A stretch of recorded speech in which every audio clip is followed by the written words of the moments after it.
Hello, hello, and welcome to Women Finding Clarity. I'm your host, Pascal Cook Fernandez. If you know anything about me, you know that my goal, one of my values, is to always lead with kindness. Am I always successful? Absolutely not. Do I keep trying, adjusting, and moving forward? For sure. It may seem simple, but kindness is profoundly transformational. It's not just a feel good word, it's a guiding force. It's a soul principle that can shift the energy of a room, a community, even the trajectory of someone's life. Kindness is the embodiment of empathy in motion. I'll say that again. Kindness is the embodiment of empathy in motion.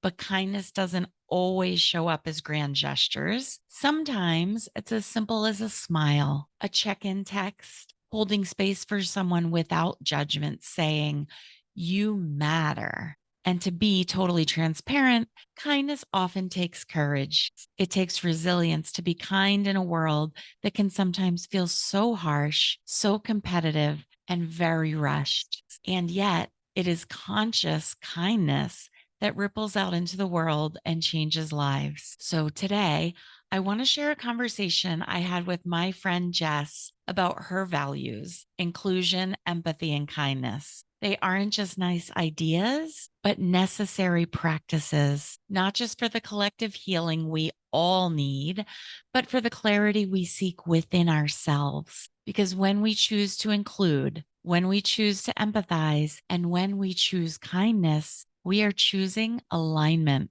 We are choosing clarity. We are choosing confidence, and we are choosing joy, not just individually, but together. A licensed community health worker in Massachusetts and a board certified fellow of the American College of Medical Practice Executives, Jessica Ellis-Wilson has guided myriad organizations through periods of uncertainty and upheaval, collaborating with leadership teams to bring about transformative change. As Jessica says, we help you get through the hard stuff so you can get to the good stuff. Jessica offers leadership consulting, executive coaching, organizational growth, and cultural transformation with a special focus on equity, diversity, inclusion, and belonging, and is regularly invited to speak globally on a variety of healthcare, creativity, leadership, and humanitarian topics. Not to be forgotten, she is also managing and artistic director of Watermelon Alligator Theater Company and a founding and managing partner of Danu Pictures. So without further ado, please help me give a warm welcome to Jessica Ellis-Wilson. Jessica, welcome to Women Finding Clarity. Finally. Thank you so much. I know it took us a while, but we're here now. You know, my mom used to say it's all in the timing, and it's so true. Everything happens in, I mean, what I call divine timing, but everything happens the way it's supposed to happen. Absolutely. Yeah. So, as we're getting started, I would love if you could share a little bit about what's your PhD in life. When you turn around and look back, what are the major stepping stones that brought you to where you are today? Yeah, that's the question, isn't it? Like So how did big. we get where we are, right? And so being a, firm Gen X kind of person, I say I got where I am by sarcasm and, and caffeine, right? But the reality is that, throughout my life, I have been surrounded by people who through various identities are marginalized by society, right? I am always with the out group of people.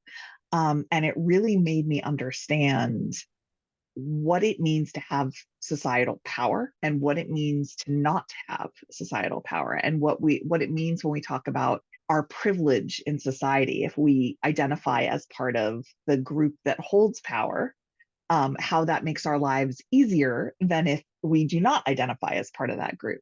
And so I really started to think about, well, how do I make these changes? How do I move ourselves, myself personally, and also ourselves as a society forward in whatever way that I can? Because my goal has always been leave things a little better than I found them.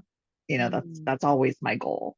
And leave people feeling better, leave places or situations that I am better than when I found them. And so I did my first DEI talks in 1995.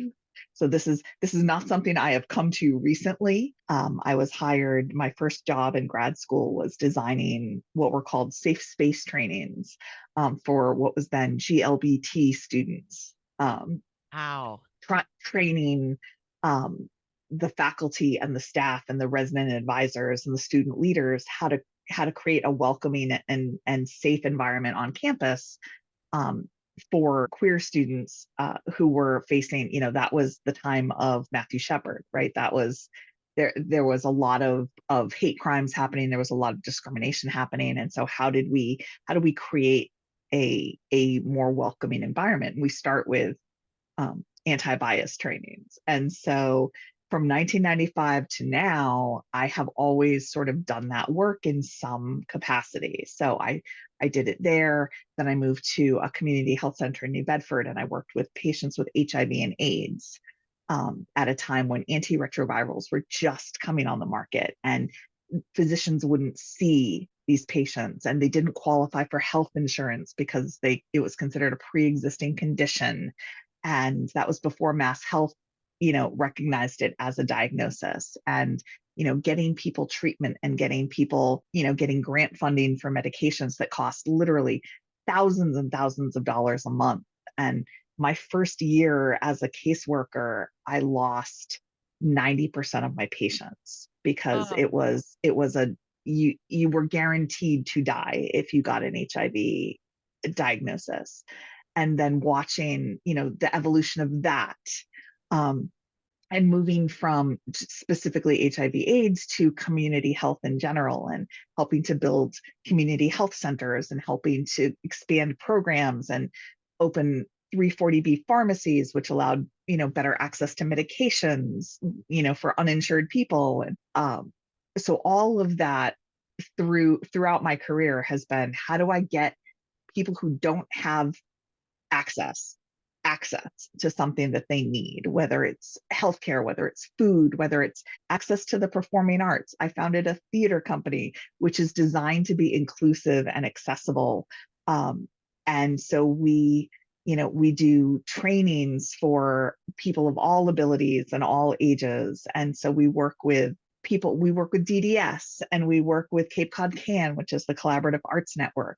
And then we also work with the college, Cape Cod Community College, and we work with a bunch of the theaters in the area. So from healthcare to um, food and access to performing arts and like nurturing your soul, it's always been, how do we get the people who have been marginalized and pushed to the sides here to the center to be able to have their voice and be seen and be recognized for what they can bring to the table. And so that's from my consulting, and now with the theater company and the film company, this is what we're doing all the time, is putting the spotlight on people who get pushed to the sidelines. wow.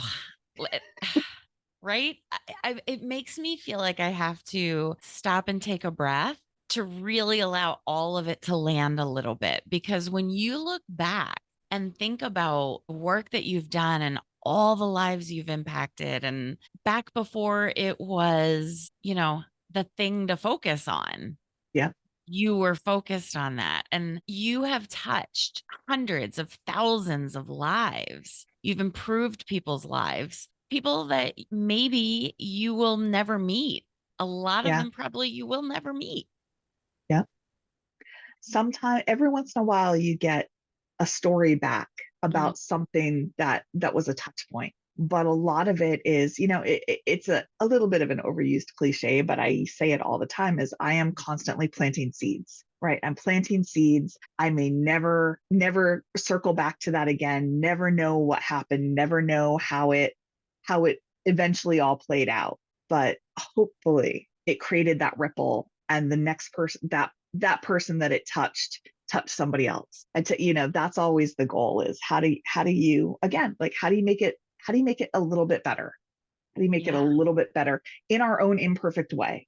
because I am not, a lot of times I start talking about this and people start making, comparisons with, you know, um, doing it for recognition or doing it for, in some sort of seek for, quest for martyrdom or something. And I'm just like, I am a very imperfect person, doing the best I can, every day, the best I can. And if I screw it up today, then I will try again tomorrow. And hopefully I will do it better tomorrow. And that's, how I hope if I inspire anybody to do anything, I hope that it's that, is that you just keep trying the best that you can. And that's the message of the day. And we are done. The end. But isn't that a life well lived that you're not seeking recognition? You're seeking to make life better for your fellow human beings. Yep. And I know you. And so that also includes all the animals and all the, right? So, Yep. I mean, just what a beautiful energy to bring and to carry with you through this world. I'm trying. There's a lot of ugly sentiment in the world, right? And when I say ugly people, I don't mean like physically ugly. I mean Right. people who are just intent on harm or selfishness, or are so inwardly focused that there's no one else sort of touches their consciousness, right? And for me, that feels like the worst possible kind of isolation.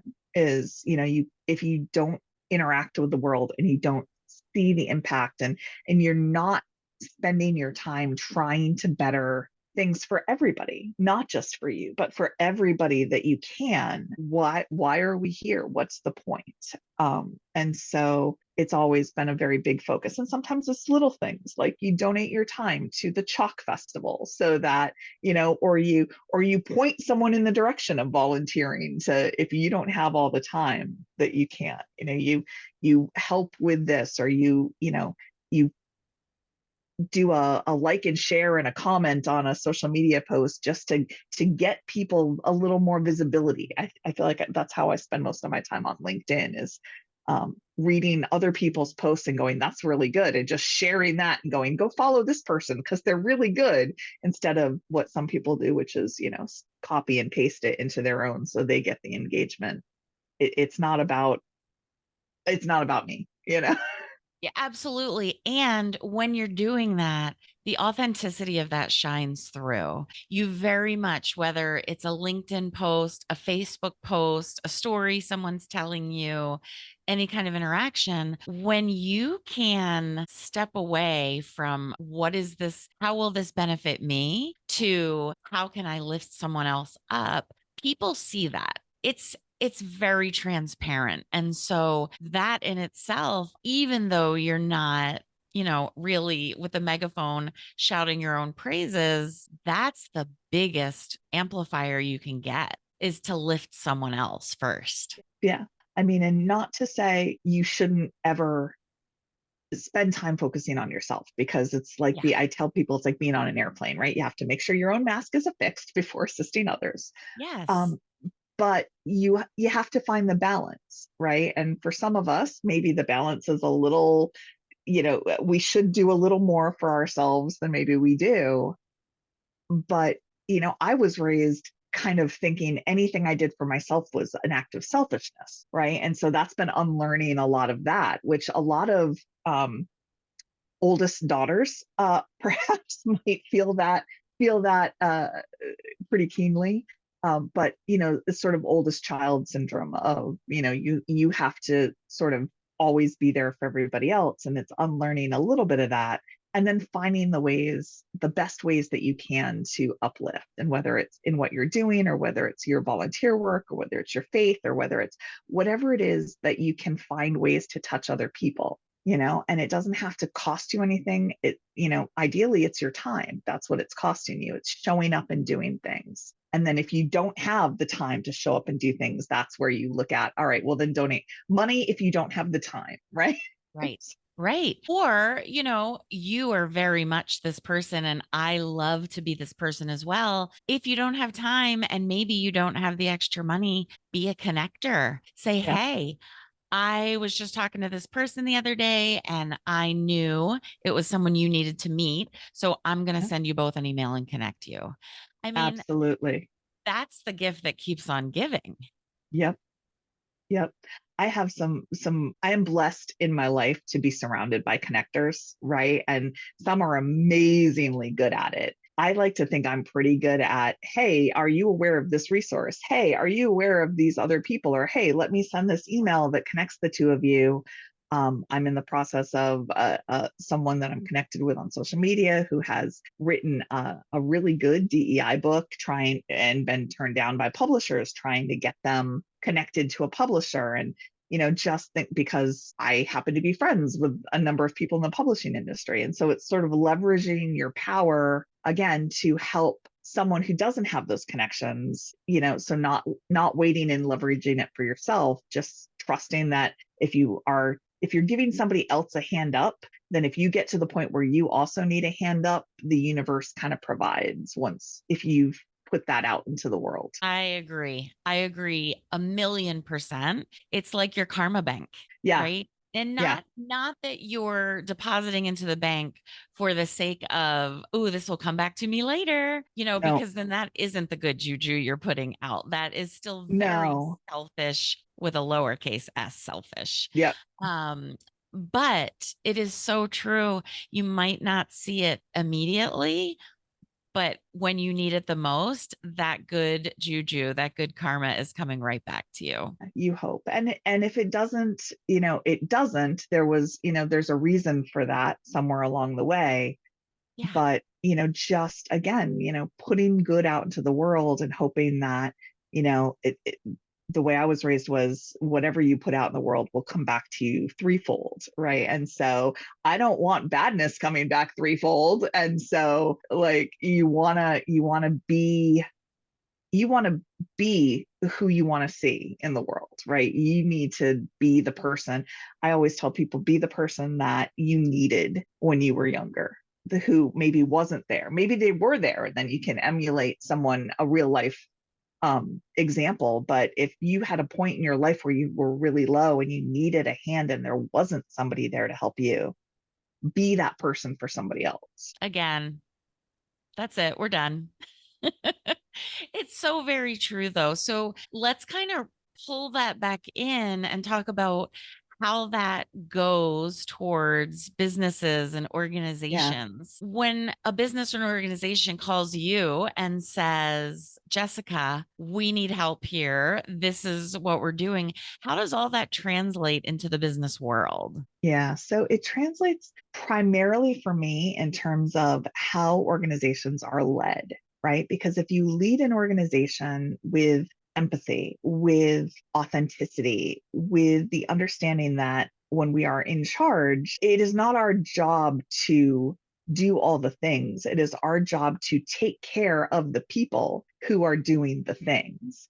And so making sure that we prioritize things like inclusion and belonging. And, there's a lot of people who might roll their eyes when they hear that. But the reality is that if you have an organization that has a high index of belonging with their team, they are going to be on average about 40% more effective and have a higher average cash flow and higher productivity than organizations that have low belonging. And so, if everybody feels like they're a part of the team, they're valued, their contributions are seen and acknowledged, you are going to have better business outcomes than if you don't. And so, these organizations that want to nickel and dime or want, their salaried employees to punch a time clock, which by the way is illegal, don't do that. Uh, But, how many times do we see, especially with small businesses that have grown sort of incrementally over the years, there's all of these sort of bad practices that are just ingrained in the culture. And when you're in bad culture, you can't see it necessarily, especially if you are not negatively impacted by it, which business owners are often not negatively impacted by a bad culture. And so working on getting everybody to understand that, getting everybody to a place where they are in agreement with what they want an organization to be and what they want the culture to look like, and then finding the action steps to get them there. None of that happens in a vacuum, but all of it has to start with the leadership of the company, because while innovation comes from the ground up, culture absolutely is driven from the top down. And if you have a culture that values their employees, you are going to have the leaders who pay attention, right? And who listen and who spend time with each worker and who spend time understanding the day to day of every job. Um, I have run multi-million dollar companies in my healthcare career, and I could do literally every job that did not require clinical licensure. And some of them I do hold a number of clinical licensures as well, right? But I don't pretend I, could go in and be a doctor, but I could do almost every job that was incorporated under, what I was in charge of managing or leading, so that I could understand, so that when people came to me and complained about a problem, I didn't need to be brought up to speed to understand what they were talking about. I understood it and I could help them find the solution. Usually people know the solution when they come to complain, right? They just don't always, they're not always empowered to fix it. Right. So it's really working with leaders to get them to understand how to refocus and how to change the way that they lead. And often, once they make that change, culture shift happens more quickly than we would imagine. We think, well, if there's broken trust, that takes a really long time. But if you are authentically like walking the walk of what you're telling people, people see that pretty fast. I think that's a good rule of thumb, not only in business, but also in life. Yep, I think that we're more transparent than we like to believe, and our energy shows up ahead of us. And absolutely. yeah, and people read that, people feel that, people really get a read on you before you even open your mouth. Yeah. So, because this is a culture that's changing and improving and growing, there's still a lot of work to do. And do you notice a difference now from all these years of experience for new businesses starting out versus the businesses you're walking into to kind of give a little mindset shift to, or a big Yeah. mindset shift? It's funny. Yes and no, right? So it depends on who is starting the business and where sort of they fall in terms of their own work of recognizing some of this stuff, right? I am not one who points to like, oh, anybody under 30 gets this. That is not the case. However, I will say that people who are, millennials, Gen Y, Gen Z are more likely to get it because they have grown up with it, as opposed to Gen X like me and above, who it's a mindset shift of like, boomers, you got a job and you stayed with the same company and you spent 50 years at the company and they gave you a gold watch when you retired and a pension, right? And that is not the reality, right? And Gen X has sort of seen that fall apart. Like we started our careers being told if you work hard you will be able to retire at 65, and now it's like 74. And And you're that's lucky if you can retire then. that's if Social Security is still funded at that point, which God only knows, right? And so there's all of this amazing societal changes that have happened over the last 50 years and even the last 30 years. And so it can be a really difficult shift for people to think about putting the employees first as opposed to the business first, because it feels counterintuitive to a lot of business owners. But when you really like dig into the research, you see that no, in fact, every organization that puts their employees first does better. They may not all rise to that 40% better, but they all perform better than their peers, and they definitely all perform better than they did when they started out. And so for some folks, that is an intuitive understanding of, if I treat my people right, then they will treat me right. And for some people, that is a massive shift of, I have had bosses who have literally said to me, you should be glad you have a job. Ugh.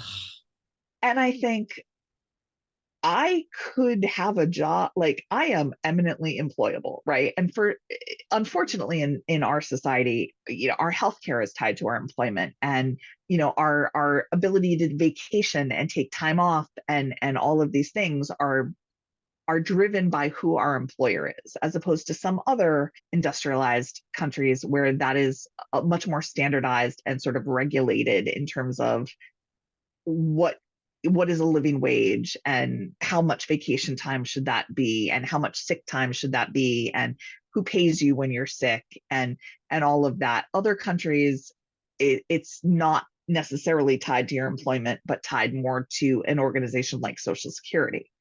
And so we have this, in America, we know that one critical illness can bankrupt a family, right? Something like Absolutely. something like 70% of Americans have less than $500 in the bank.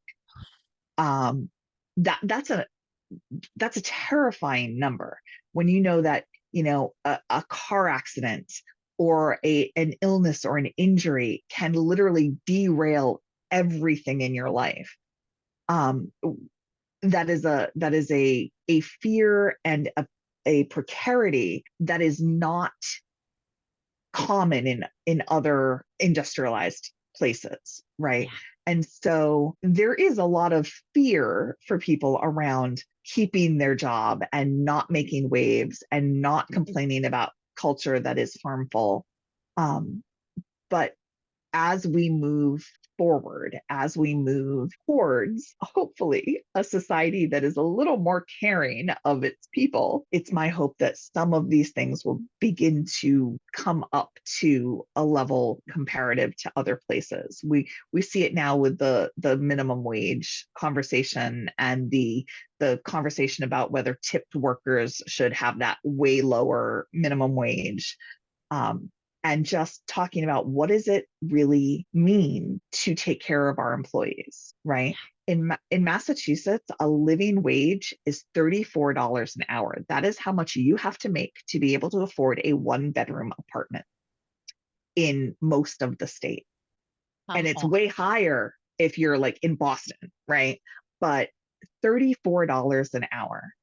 And our minimum wage is 15, right? And so even somebody working two full-time jobs is not considered a living wage. And that gap is why so many people feel like they're just struggling, why they can't seem to get ahead. It's because inflation has, raised the prices of so many things, and also corporate greed has raised the prices of so many things. Like, we can't really call it inflation when companies are posting record billions of dollars profit per quarter, right? That is not inflation, that is greed. But when, you're making the same amount now that you made a year ago, and yet eggs cost $2 more a dozen than they did a year ago, yeah. The I live in Onset, and the food pantry in the next town over, every day they're open, that line is around the corner, and so that is a measure of how much people are struggling. And yeah. so how do we fix that? And some of it is, how do we donate space for community gardens? How do we donate space for tiny homes to get people, housing? How do we figure out these big giant feelingly insurmountable problems, right? But it's also, do when you're cooking a meal, do you bring it next door to your neighbor who's in their 80s and probably isn't eating right? Or Yeah. do you offer to pick up their groceries for them, or take them with you when you go grocery shopping? Is it checking on your neighbors when there's a disaster? Do you know if any of your neighbors have a life support issue? Do you know if any of your neighbors have a food insecurity? Do you know if any of your neighbors are facing housing insecurity? And is there a way that you can help them? And, we're so isolated and we're so like in our houses, in our screens, in our own little world that, to be able to say, knock on the door of your neighbor and just go, I'm just checking in. I know that my neighbors diagonally across the street are a deaf couple. So if there are sirens going off or something like that, texting them to be like, just so the hurricane siren is, the evacuation siren is going off. Yeah. Little things like that. Being aware of the people around you, I guess, is what that boils down to. It's such an important message because, when we think about being in business or we think about working or we think about what you just said, that in Massachusetts, a lot of people have to have two full-time jobs and maybe they're able to afford a one-bedroom apartment, right? That leaves no time for quality of life, for No, enjoying life. And what are we doing here if it's not to enjoy our time here? yeah. I If you're do not constantly in believe, survival mode, how do you? right? How do you live? I do not believe we were put on this earth to work two full-time jobs and merely survive. Yeah, I truly believe, as an energy worker, I believe that we're here for a reason. I believe that we're put on this earth to be a creator. yeah, And look at all we have created, a lot for the better, some for the worse. But how can we create if we're always living in a state of fight or flight? yeah, yeah. And there's a lot of research to say that that is exactly, we're constantly in this trauma response, because of everything that's happening and because of, uh, just the state of the world, right? And how we get out of that is connection and community and ending your isolation and recognizing that, connecting through social media is great, but that is not enough. That does not give you the same health and psychological benefit, as face-to-face connection does. And so set a timer and get away from, Facebook or, whatever your social media, Instagram, whatever your social media drug of choice may be, right? And and also, we're so exhausted at the end of the day that if we have any free time at all, are we just mindlessly watching television or mindlessly scrolling, you know, uh, through a screen instead of trying to make a connection or, going out to a community event or just talking to your neighbor, just again, making an authentic connection with another human being. And it's easy to like, oh, I've got the day off. I'm going to binge watch something on Netflix and vegetate on the couch and, maybe do some laundry. Like, how many of us have those days where that's where our brain goes? And it's so ultimately unhealthy for us to just continue to isolate and continue to, um, seek out things that agree with our own views and agree, we have to be challenged. We have to be out there and exposed to things that are not what we're used to in order for us to grow. Growth comes Yeah. from discomfort. So that means being a little out of our comfort zone. Yeah. Um, and whether that's, go to the library, pick out a book. They also have audiobooks, y'all. So Libby app all the way, right? And Feel you know, free. but they have great programs, or a lot of communities have wonderful stuff that's out there in the community that is free or extremely cheap. So go to that holiday concert, go walk around that community fair, go hang out at the trivia night for a little bit and just see other humans, right? And start to make those connections. And there's all kinds of programs out there that you can, there's Meetup and there's all these things where if you don't have a network of people, you can find a network of people who, have shared interests. But just walking out your front door, knock on your neighbor's door and just say, I want to introduce myself if you don't know them, or I just wondered if you want to come over and have a cup of tea for 20 minutes. I'm blessed that I live in a neighborhood where a number of us, interact on a fairly regular basis. And it's just a quick, like, come over and, we're putting a fire in the fire pit. Come over if you want to burn things and drink. It's like, I love it so much. That's my neighborhood too. And, if you see your neighbor has a project going on, you kind of walk over and chit chat with them while they're doing it. And if you can lend a hand, you do. yeah, And if not, I'm just here to chit yeah, chat and keep you company. And that's okay. And if you need something, you can call them and, you can make a little group chat of the surrounding neighbors. Does anybody have two eggs? I can replace them tomorrow. Right. yeah, It seems so trivial, and yet it feeds your soul and it lets you know, hey, I'm okay. yeah, yeah. And So, even things like I come from a very large Irish family, and so I don't know how to cook for two people. And so, like, I will make a batch of soup, and then suddenly it's, every neighbor, would you like some soup? Because right. otherwise my freezer is going to be full of soup for the next 3 months. Just small things, small things. Hey, you've got a package on your front steps. I'm going to put it at the back door so that porch pirates don't get it.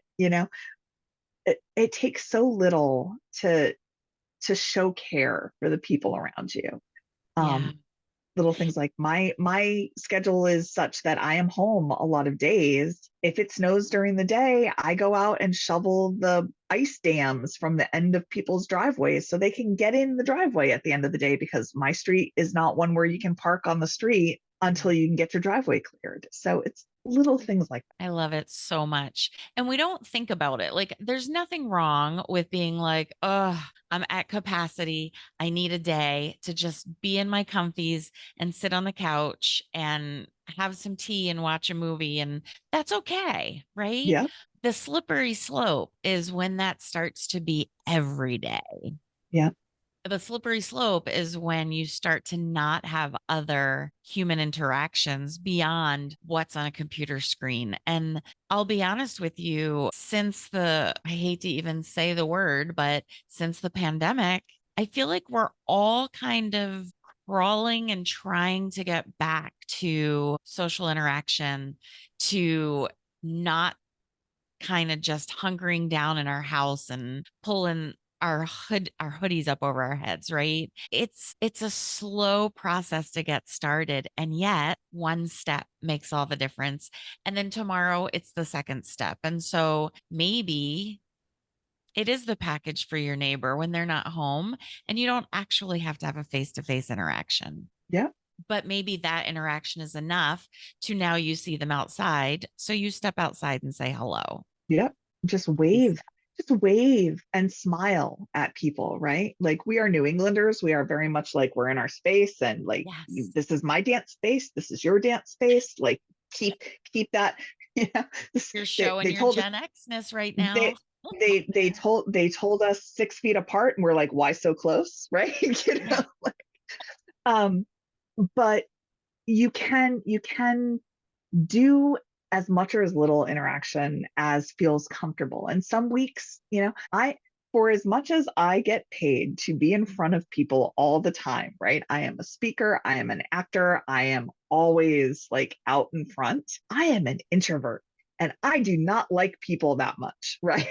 And so I have to really be very mindful of, like, if I have a big thing where I know I'm going to have to be in front of a lot of people and I'm going to have to interact with a lot of people at it, I have to build in a little bit of time, like aloneness after that, to kind of recharge, right? That's okay. As long as you don't spend, 4 weeks recharging for one event, right? That's where you know that your battery's got a critical failure at that point, right? And so it's finding out, how do you incrementally build that back up.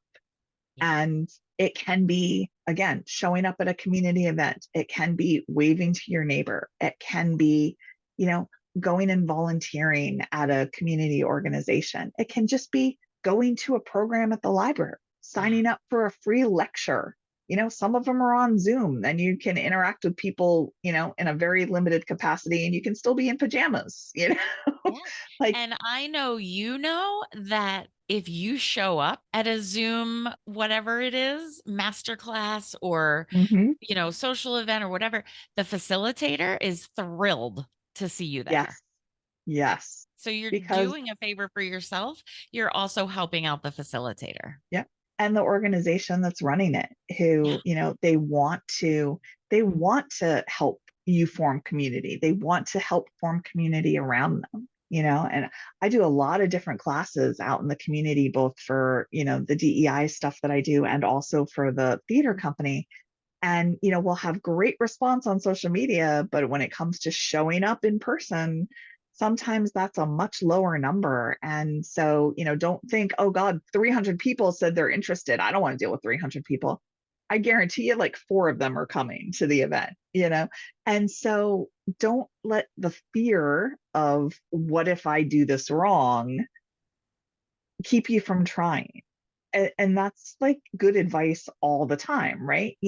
I hear from a lot of people, well, I don't want to do any of this DEI stuff because what if I do it wrong? Well, if you do it wrong, you learn from it, you make amends if you caused some harm, and then you do it better the next time. It's the same thing that I started with, which is just try to do the best you can. If you're operating with good intent, and yes, impact does trump intent, but if you're operating with good intent, people will give you a lot of grace, right? And so if Absolutely. you're learning about, pronouns, or you're learning about a specific marginalized identity, just you just have to listen. And then as you start to interact with it, you're going to acknowledge you're gonna screw it up. This phrase is to err is human, Yeah. right? So it is not if you make a mistake, it is when you make your next mistake, right? And so just going, well, could have done that better. Where it gets dangerous is when we go either, well, I screwed this up. I didn't do it perfect the first time. So I'm just not going to try ever again to do anything. Right. Or I think it was fine. It was good enough. Right. It's And the so way I've either, always done it. yep, don't, if it's not broke, don't fix it. Well, it may not be broke for you. Yeah. But it might be really broken for a number of people, and those are the people we're trying to reach, and so maybe we should think about that. And so if we can get ourselves out of those two mindsets and just be like, I'm going to do the best I can. I'm going to listen if somebody tells me that it is a harmful thing. Even if it doesn't harm me, I'm going to try to understand how it harms other people by listening to those people and then trying to make adjustments going forward. As long as we don't just put our heads down and go, not my problem. We're all connected. We all have so much more in common than we have different. It's all our problem, right? It's all our problem. Absolutely. Starving people on the other side of the world are our problem. Starving people in this country are our problem. We may not always have the solution. We may disagree on what the solution is, but we have to at least get to humanity's problems are our problems, And even if how they can don't we have a directly. conversation about it? Yeah. Yeah. How do Amazing. we try to find a solution, even if it's the biggest solution, the biggest impact solutions are the ones that are local. So we can say, it's a terrible thing that there is famine in, name any one of the places around the world that there is famine right now. How if I can't fix that because it's in another country literally on the other side of the globe, how do I fix food insecurity here?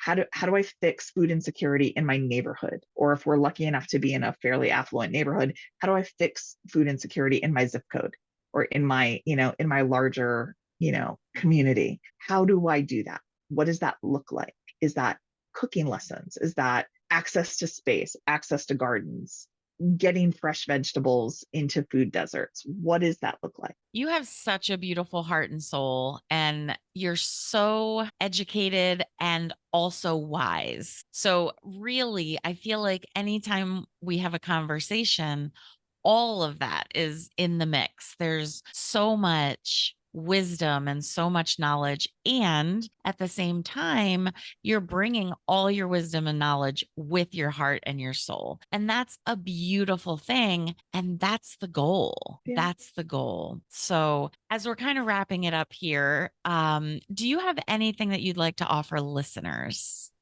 I do. So I really I'm always very mindful in my practice of trying to remove barriers to access, right? And so, one of the things that I do for individuals is leadership coaching, and also public speaking coaching for people who maybe want to learn how to tell their story in a more compelling way. And so, if anyone is interested in finding out more about those coaching sessions, we're going to give you a link to put up in the podcast notes, and people can follow that link and use the code to get a 30% discount on, a package of 3. And for organizations, if you're a small business and you're interested in our services, if you reach out, it's the same sort of 30% discount, um, for whatever services you think you may need. So we will have the little QR code and link to put with your podcast, and that'll bring them to my page in a way that they can see that. Beautiful. Link in show notes. Just click and go, my friends. Jessica, thank you for being here. Thank you for bringing, again, your wisdom, but especially your heart. And may we all, after listening to this episode, go forward today and do one act of service for someone else. Yeah.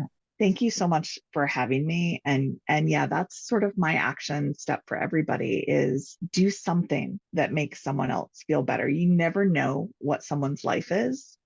There was a big push for, pay ahead for the coffee or things like that. And all of that is great. But put a $5 bill in the tip jar, put a, you know, do something that will make someone's life immediately better. You know, bring a cup of coffee to somebody who's on the corner or give them, a $10 bill. It can help. It can only help. So just do one small thing for somebody else. We can all manage to do that. You're amazing. Thank you so much for being here. I don't want to end the conversation. So I'm just going to say you're going to have to come back one day. I would love that. I would love that. Thank you so much. Jess's authenticity and focus on service remind us that making someone's day just a bit brighter can ripple out in ways that we may never see. Here are 3 key takeaways from our conversation. First, whether in business or in daily life, creating spaces where everyone feels seen and valued results in stronger communities and better outcomes for everyone involved. Second, small acts can have big impact. You don't need grand gestures to make a difference. Shoveling a neighbor's driveway, dropping off a meal, or simply making an introduction can create meaningful connections and positive change. And third, keep showing up imperfectly. Perfection isn't required. What matters is to keep trying, learning from your mistakes, and stepping forward with authenticity and compassion. A thoughtful question for you to reflect on this week: who is someone in your family, community, or workplace that might need an extra lift right now? And what small step can you take to support them?